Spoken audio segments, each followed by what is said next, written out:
Nah, yang kedua, bukan maksiat, tapi terlalu banyak mengejar dunia sehingga lupa dengan urusan akhirat, lupa dengan ibadah.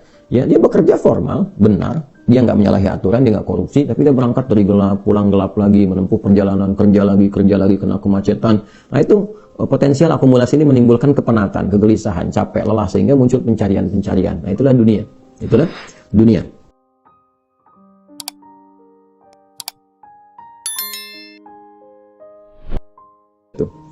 Gimana caranya agar hidup kita tenang? Ya, tenangkan. Gimana caranya agar hidup kita tenangkan. Anda kenapa sampai nggak tenang? Nggak tenang itu kan perkaranya bisa karena berbuat maksiat. Ya, orang berbuat maksiat, berbuat salah itu pasti nggak tenang. Atau karena, mohon maaf ya, terlalu banyak terbawa oleh urusan dunia, sehingga kehidupannya dipaksa untuk mengerjakan berbagai aktivitas duniawi yang membuat dia terasa lebih sibuk, capek, lelah, sehingga tidak mendapatkan ketenangan yang dimaksudkan. Jadi kalau terlalu banyak ngejar dunia atau juga berbuat maksiat, maksiat dengan ngejar dunia itu berbeda. Ya, kalau maksiat itu sudah otomatis menyalahi ketentuan Allah. Nggak boleh mencuri, nggak boleh korupsi, nggak boleh berbohong. Makanya ketika melakukan, hatinya menolak. Karena di antara makna fitrah itu dan fungsinya adalah cenderung kepada kebaikan. Jadi ada fitrah dalam jiwa kita, di kolbu kita, itu disebut dengan fitrah taqwa namanya. Ya, Quran surah 91 Asy-Syams ayat 7-10, wa nafsin wa ma sawwaha fa alhamaha fujuraha wa taqwaha. Nah, jiwa takwa ini yang mendorong kita selalu pada kebaikan. Ya, kejujuran, kesabaran, kemuliaan, dan menolak keburukan-keburukan. Karena itu kalau ada seseorang itu berkata yang tidak benar, dia berdusta, hati kecilnya pasti menolak. Itu nggak benar, ya. Ada orang mau mencuri, misalnya kan, atau korupsi, misalnya itu terfikir berbuat yang nggak bagus, hatinya pasti menolak. Ada gejolak dalam dirinya. Nah, itu yang membuat dirinya nggak tenang. Nah, yang kedua, bukan maksiat, tapi terlalu banyak mengejar dunia sehingga lupa dengan urusan akhirat, lupa dengan ibadah. Ya, dia bekerja formal, benar, dia nggak menyalahi aturan, dia nggak korupsi, tapi dia berangkat dari gelap, pulang gelap lagi, menempuh perjalanan, kerja lagi, kena kemacetan. Nah, itu potensial akumulasi ini menimbulkan kepenatan, kegelisahan, capek, lelah, sehingga muncul pencarian-pencarian. Nah, itulah dunia. Itulah dunia. Walaupun saat dia mengerjakan itu, dia mengerjakan tidak dalam konteks bermaksiat, tapi karena terlampau lelah mengerjakan itu dan penat, nah, rohnya kan menuntut. Di tubuh kita kan ada 3 bagian, ya, ada fisik di bagian luar, kemudian ada akal, ya, di pikiran, yang ketiga itu ada hati, ada jiwa spiritual. Masing-masing harus mendapatkan porsinya. Ya, ini kalau bagian tubuh luarnya aja yang makan, fisiknya yang makan, mengonsumsi, tidur, istirahat, ya, kemudian akalnya nggak pernah dipakai, nggak pernah belajar, nggak pernah baca, nggak pernah apa, ini akalnya juga bisa protes, tumpul, nggak nyaman. Ya, sebaliknya juga, kalau dia misalnya ya makan, minum, kerja, aktivitas, olahraga, akalnya dipakai, dia baca dan sebagainya, tapi rohnya nggak pernah diberikan porsinya. Dia nggak pernah ibadah, nggak pernah sholat, nggak pernah baca Quran dan sebagainya. Maka ini yang generator kehidupannya, ini sumber ketenangannya, maka tetap akan gelisah.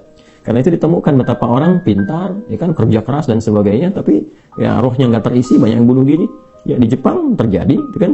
Atau bahkan setidaknya ada orang-orang kaya yang sudah hebat, pinter-pinter, ya di akhir hidupnya apa yang dia kerjakan? Ya cuma datang terapi, nanam kangkung, nanam cabai, gitu kan, datangnya untuk mencari ketenangan karena rohnya nggak terisi. Maka Islam, alhamdulillah, ya agama yang sangat komplit, memberikan pencerahan sekaligus arahan dan pedoman dalam berkehidupan. Fisiknya dituntun, pikirannya juga dimotivasi untuk terus ditingkatkan, pintar sampai ke level yang tertinggi, dan rohnya diberikan porsinya untuk menunaikan ibadah sehingga mendapatkan asupan-asupan menu bagi rohnya. Makanya di kita kan ada sholat, ada puasa, ya kan? Nah, kemudian ada baca Quran, itu untuk kebutuhan rohiyah kita, untuk memberikan ketenangan. Lalu fisik dipandu, bagaimana cara makan, bagaimana cara beraktivitas, dari mulai bangun tidur sampai tidur lagi, kan diatur. Lalu pikiran turun ayat-ayat untuk menjadikan pikiran itu terlatih kuat, ya kan? Bahkan sampai ke level yang tinggi, jenius dan sebagainya. Turun ayat tentang Iqra, banyak baca, turun ayat tentang tadabbur, afala yanzuruna ilal ibili kaifa khuliqat afala yatadabbaruna al-Qur'an, turun ayat tentang riset, inna fi khalqis samawati wal ardi wa ikhtilafil laili wan nahari la ayatin li ulil albab, kan? Dan seterusnya. Itu supaya semua terstimulus. Nah, jadi kalau ingin tenang, bagaimana cara hidupnya tenang? Seimbangkan 3 bagian tadi. Jadi pikiran kita dilatih supaya kuat, ya, supaya tajam dalam berpikir dan mengarahkan bagian tubuh kita untuk bertindak secara benar. Tubuh ini dilatih ya dengan berolahraga, makan yang benar. Ayat-ayatnya banyak sekali. Ya ayyuhan nasu kulu mimma fil ardi halalan thayyibah. Hai orang-orang, hai manusia semuanya, hai orang-orang, hai manusia, silahkan engkau makan sesuai dengan porsi kebutuhan dari yang halal, sumber yang halal, cari yang menyehatkan. Itu di Al-Baqarah 168. Nah, kalau sudah sehat, tubuhnya sehat, dipakai aktivitas, olahraga. Kan banyak hadis-hadis tentang olahraga itu. Alimu auladakum bisibahati warnimayah, kata Nabi, ajarkan anak-anakmu olahraga berenang, atau dengan melentar, atau dengan memanah, atau dengan berkuda. Itu contoh-contoh yang real di era Nabi yang kiranya bisa menyehatkan. Atau kita riset misalnya olahraga apa yang kira-kira menyehatkan ya yang senafas dengan tadi jenisnya. Jenisnya bisa berbeda setiap zamannya. Zaman Nabi nggak ditemukan misalnya olahraga futsal, basket, misalkan bola, apalagi jenis-jenis yang sekarang ada banyak atletik dan sebagainya. Tapi kan kita bisa meriset. Oh ini renang ini apa saja nih manfaat-manfaatnya? Apa nanti olahraga sejenis yang kira-kira yang sama yang bisa dipraktikkan kekinian? Atau olahraga yang berbeda tapi manfaatnya sama? Melatih otot ini, menyehatkan yang ini, silahkan. Walaupun jenisnya nggak sama di era Nabi. Era Nabi misalnya dengan memanah, era sekarang misalnya dengan olahraga menembak gitu kan. Sah-sah saja silahkan. Yang penting konsentrasinya sama walaupun dengan alat atau perangkat yang berbeda. Ya nanti kalau ingin dilatih lagi dengan panahan ya nggak ada masalah. Jangan disimpulkan begini kalau kalau panahan sunnah, kalau menembak misalnya bid'ah, nah itu sempit dalam berpikirnya. Ya, dan Nabi pun kan visioner. Di zaman Nabi mengatakan ajarkan anak-anakmu berenang di mana? Di padang pasir. Ya kan? Kan tidak mudah mendapatkan tempat renang, ya kan? Nah, tapi kita tarik ke sekarang kan itu visi yang panjang. Kalau di riset, di berenang ini adalah olahraga yang menyehatkan otot ini, otot itu, untuk cedera, untuk saraf kejepit, untuk macam-macam misalnya. Nah, itu sesuatu yang bisa kita riset, lalu kita bisa keluarkan jenis-jenis baru yang mengambil dari manfaat itu. Itulah riset. Itulah riset. Nah, terkait dengan ketenangan ini, apa amalan pokoknya? Karena ketenangan bagian dari pikiran yang disupport oleh keadaan jiwa. Jadi intinya di kolbu, ketenangan itu intinya di kolbu. Jadi kalau kolbunya nggak tenang, hatinya nggak nyaman, hatinya nggak tenang, itu kebawa ke pikiran.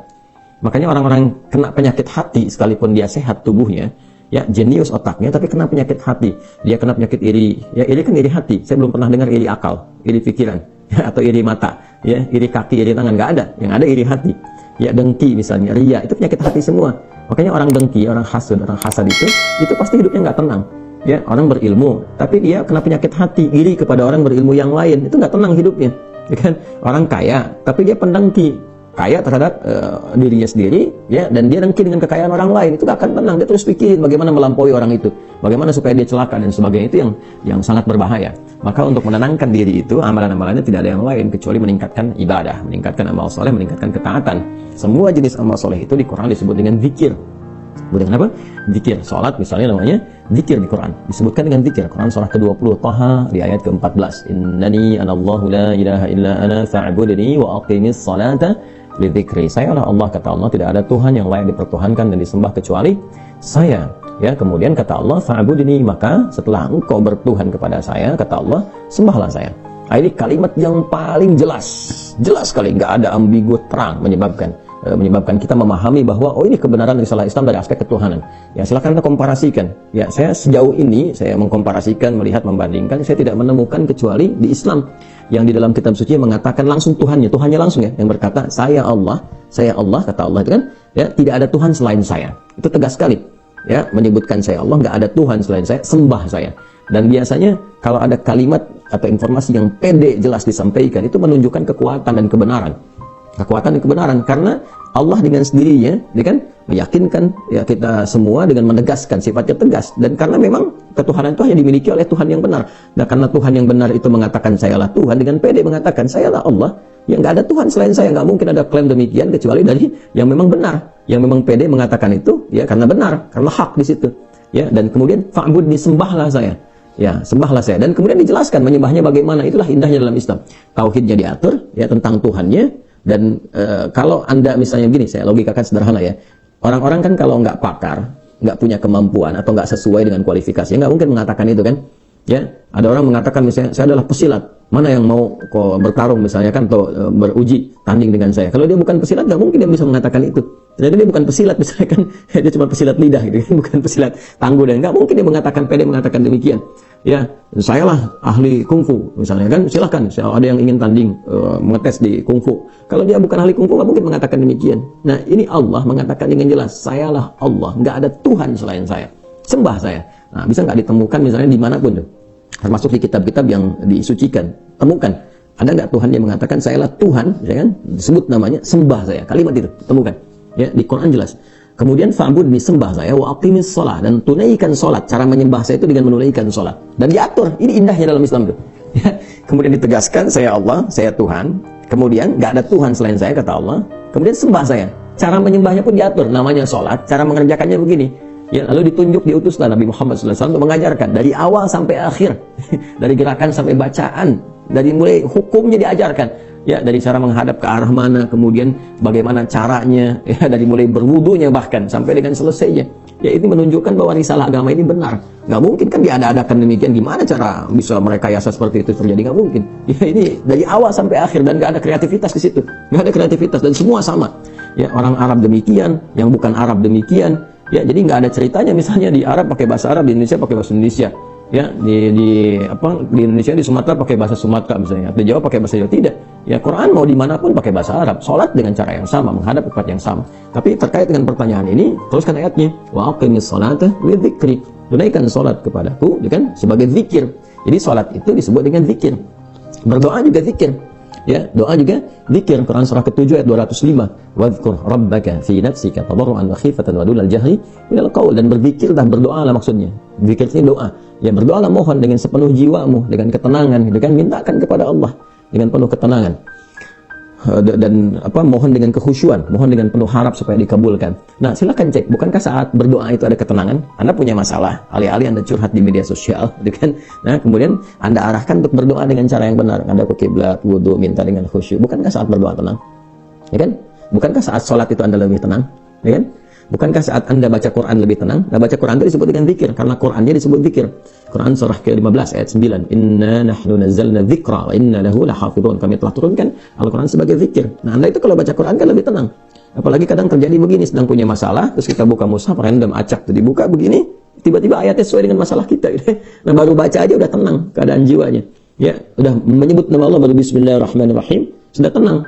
Ya, Quran surah ke-8 ayat kedua, innamal mu'minuna alladzina idza dzukirallahu wajilat qulubuhum wa idza tuliyat 'alaihim ayatuhu zadatuhum imanan wa 'ala rabbihim yatawakkalun. Jadi orang beriman itu kalau disebutkan nama Allah ada getaran konfirmasi di jiwanya, dan kalau dibacakan pada ayat-ayat Allah bertambah keimanan. Iman itu kan sumber ketenangan. Ya, makanya iman itu berasal dari kata al-aman. Ulaika lahumul amnu, kan? Ya, alladzina amanu wa lam yalbisu imanahum bidzulmin, ya ulaika lahumul amnu. Orang-orang yang beriman itu kata Al-Qur'an, dan kalau imannya benar, maka akan mendapatkan ketenangan dalam jiwanya. Nah, ini kalau dibacakan Quran ada ketenangan dalam diri kita. Kita dengar orang lain baca Quran aja udah tenang, apalagi kita baca sendiri, kan? Apalagi misalnya zikir, ya zikir. Pasca salat kita berzikir, kan? Apalagi disebut zikir itu membuat kita tenang. Subhanallah, alhamdulillah, Allahumma antas salam, istighfar. Quran surah ke-4 An-Nisa ayat 103. Fa idza qadaytumus salata fadhkurullaha qiyaman wa qu'udan wa 'ala junubikum. Kalau Anda telah tuntas mengerjakan salat maka berzikirlah. Ya subhanallah, alhamdulillah, Allahu akbar, Allahumma antas salam. Ya dari astagfirullah dulu awalnya, kan? Nah, itu membuat diri kita lebih tenang, lebih nyaman. Nah, itu semua amalan tadi disebut dengan zikir. Karena itu disimpulkan oleh Quran surah ke-13 Ar-Ra'd di ayat ke-28 ketika Allah berfirman, ala bi dzikrillahi tatma'innul qulub. Yakinkan pada dirimu. Ala itu harfu taukid, bukan hanya ikhbar. Huruf untuk menginformasikan sekaligus menguatkan informasi yang disampaikan. Saya tegaskannya, kata Allah, yakinkan pada dirimu dengan meningkatkan zikir kepada Allah, maka akan cenderung berdampak tenang kepada jiwa. Nah, jadi kalau Anda ingin tenang, saya ingin tenang, kita ingin tenang, gampangnya tingkatkan zikir. Zikir itu bentuknya ibadah, baik dengan ibadah fisik seperti sholat, baca Al-Quran, atau ibadah harta dengan bersedekah misalnya, ya zakat itu kewajiban, infak itu tambahkan. Kalau ingin tenang, cobalah pagi-pagi cari orang-orang yang berhak mendapatkan itu sesuai dengan kualifikasi yang disampaikan Al-Quran dan hadis, jalan temui, bersedekah, nggak usah banyak dipamerkan, ya macam-macam, bersedekah, sampaikan dengan tulus. Nanti Anda akan mendengar orang itu berkata, terima kasih Pak, semoga Bapak disehatkan, keluarga juga dilancarkan rezekinya, dijaga oleh Allah kemuliaannya. Oh, itu mahal sekali. Padahal yang dikeluarkan mungkin 5.000, 10.000, tapi bagi orang-orang tertentu itu sangat berharga dan melahirkan doa yang dengan doa itu mengguncang aras dan memberikan ketenangan kepada jiwa. Kan? Wallahu ta'ala a'lam bis-shawab.